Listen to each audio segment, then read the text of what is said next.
Hello, Trà Vinh xin chào các bạn. Hôm nay thì mình chia sẻ cái món bánh xếp hẹ nha. Bánh xếp hẹ mặn, lớp bột thì mềm mềm, dai dai, ăn cực kỳ ngon luôn, không có bị ngán, kết hợp thêm nước mắm chua chua ngọt ngọt nữa nè. Dễ ăn mà làm cũng nhanh, thì bây giờ mời các bạn mình cùng xem video luôn ha. Đầu tiên là mình dùng 200g bột nếp ha, loại nào cũng được. Bên đây là 100g bột gạo. Mình có thêm chút muối nữa nè. Phần nhân kết hợp là mình có hẹ, mình dùng ở đây khoảng nắm tay. Hẹ thì các bạn chút nữa mình tước ra thôi, ở đây mình đã rửa sạch rồi. Cái phần gốc sẽ lấy luôn cho nó ngọt ngon, đừng có bỏ uổng. Nửa cái củ cà rốt vừa vừa thôi ha, không lớn quá. Thêm nửa cái củ hành tây. Nửa chén thịt nạc mình xay sẵn ra, nạc vai heo. Cùng với tôm khô cũng ngâm cho nó nở mềm trước. Rồi bây giờ cho 100g bột gạo vào trong thau. Thêm muối vô luôn ha, các bạn sẽ trộn sơ qua một cái. Còn cái phần bột nếp thì để sau, không có cho vô liền đâu. Nước là mình phải nấu cho nó sôi, mình cho vào đây khoảng 250 cho đến 300ml nước sôi. Cứ cho trực tiếp vô bột gạo luôn, giúp cho bột gạo của mình nó lấy trùng. Cái phần này sẽ không có bị chảy và cũng giúp cho cái bánh của mình nó mềm mại hơn á, nó không có bị khô cứng khi mà để nguội. Các bạn cứ trộn, mình trộn lúc này nó sẽ bay hơi bớt cái phần nước, nó nguội lại bớt. Rồi bây giờ mình sẽ cho tiếp 200g bột nếp vô. Bột nếp chỉ cần nước ấm nên là mình cho vô sau, không có cần phải cho ngay từ đầu. Còn bột gạo là phải cần nước sôi. Đối với bột gạo và bột năng thì các bạn phải cần lấy trùng với nước sôi để nó không có bị chảy.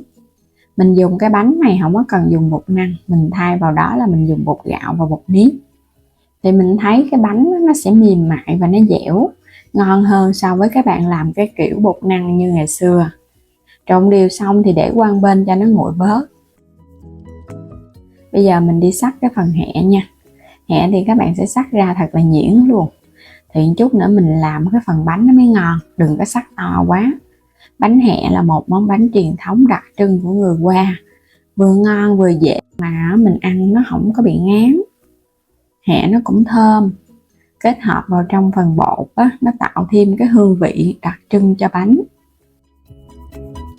Nửa cái củ hành tây mình cũng cắt nhỏ nhỏ cho nó đều đều ra luôn ha. Hành tây cho vào thì nó sẽ thơm và nó giòn giòn cái phần nhân. Cắt hạt lựu cho nó đều ra luôn. Cà rốt cũng vậy, cắt lát mỏng, sau đó mình sẽ cắt lại hạt lựu. Cà rốt không cần phải nhiều quá, còn các bạn không thích cà rốt thì mình dùng hoàn toàn bằng hẹ không cũng ngon nha. Rồi bây giờ cho hết các nguyên liệu đã cắt vào trong cái dĩa lớn để mình dễ trộn đó. Mình trộn cho nó đều gia vị. Cắt xong hết là các bạn đi trộn được rồi. Tôm khô thì mình rửa sạch cho nó ráo nước thì hãy cho vào nha. Rồi tiếp theo là phần thịt nè. Nửa chén này là 150g thịt nạc xay. Gia vị 1 muỗng cà phê hạt nêm, muỗng cà phê đường. Thêm vào đây 1 muỗng canh nước tương. Rồi một ít tiêu xay nữa ha. Cứ trộn đều lên tất cả các gia vị và nguyên liệu cho nó đều, nó hòa quyện với nhau. Mình trộn vậy là phần nhân của mình nó ngon rồi. Nếu mà các bạn làm sẵn phần nhân mà chưa có la gói bánh liền cũng có thể để trong ngăn mát tủ lạnh cho phần nhân của mình nó dai ngon, nó không có bị ra nước ha. Trộn thật đều là được rồi, không có cần phải thêm bột gì đâu. Chút nữa mình gói nhân là nó ngon nè. Rồi để qua bên cho nó thấm gia vị đi. Mình thêm vào đây 2 muỗng canh dầu ăn. Phần bột nó cũng nguội bớt rồi, bây giờ các bạn sẽ dùng tay mình nhồi. Hồi nãy là nó còn nóng nên là mình để qua bên, cái mình đi chuẩn bị phần nhân. Nó nguội thì nó sẽ dẻo mềm. Bột cũ thì các bạn cho luôn 300ml nước sôi, còn nếu bột mới thì mình dùng 250 thôi ha. Bột càng mềm ẩm thì bánh của mình ra nó ngon, nó không có bị khô, nó dẻo, nó mềm. Rồi bây giờ sẽ thoa dầu vào trong tay, các bạn sẽ vo bánh luôn. Mình sẽ lấy 2 lần bột, 1 lượng nhân. Cứ vo tròn để cho nó dẹp dẹp xuống. Gói kiểu này rất là dễ, không có cần phải cán bột gì hết mà bột của mình nó mềm mại, ăn ngon lắm, nó không hề bị dai đâu. Rồi bây giờ sẽ múc nhân cho vô nè.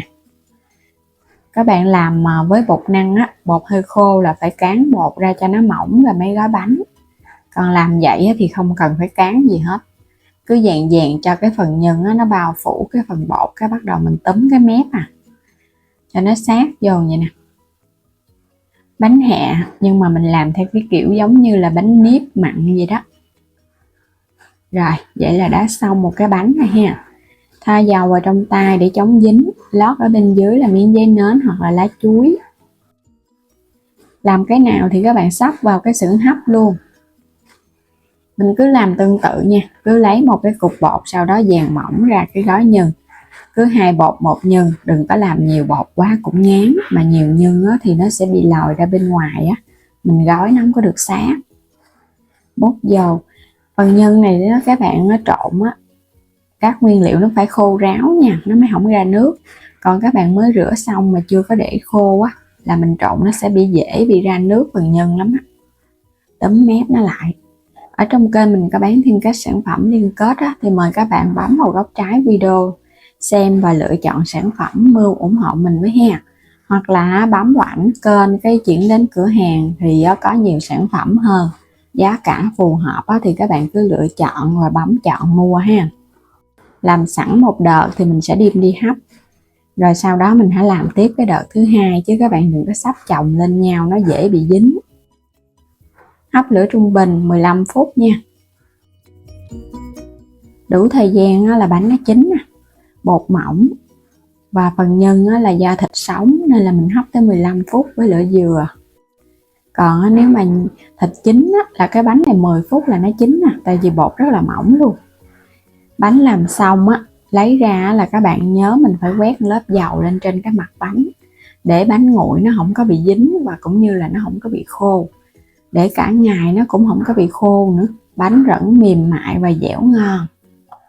Làm cái cách này dù là người lớn hay là trẻ nhỏ hay là người cao tuổi gì ăn cũng được luôn, nó không có bị quá dai. Còn làm theo kiểu bánh hẹ bột năng thì rất là dai luôn, mình sợ người lớn tuổi khó ăn á. Khi ăn các bạn có thể chan thêm nước mắm, hoặc là mình ăn cùng với nước tương tỏi ớt, mình pha chua chua ngọt ngọt cũng ngon luôn nha. Ăn đúng kiểu truyền thống người Hoa là kết hợp với nước tương, còn mình thích ăn nước mắm thì cứ cho nước mắm. Ăn không vậy vẫn ngon, còn chống ngán hơn cũng có thể kết hợp thêm rau và một ít dưa leo sắc nhỏ nhỏ ra, ăn cũng hấp dẫn lắm. Thì bây giờ mời các bạn mình cùng vào bếp thực hiện cho cả nhà thưởng thức ha. Đừng quên đăng ký kênh, chia sẻ các video ủng hộ mình và mua thêm sản phẩm trong kênh ủng hộ mình với ha.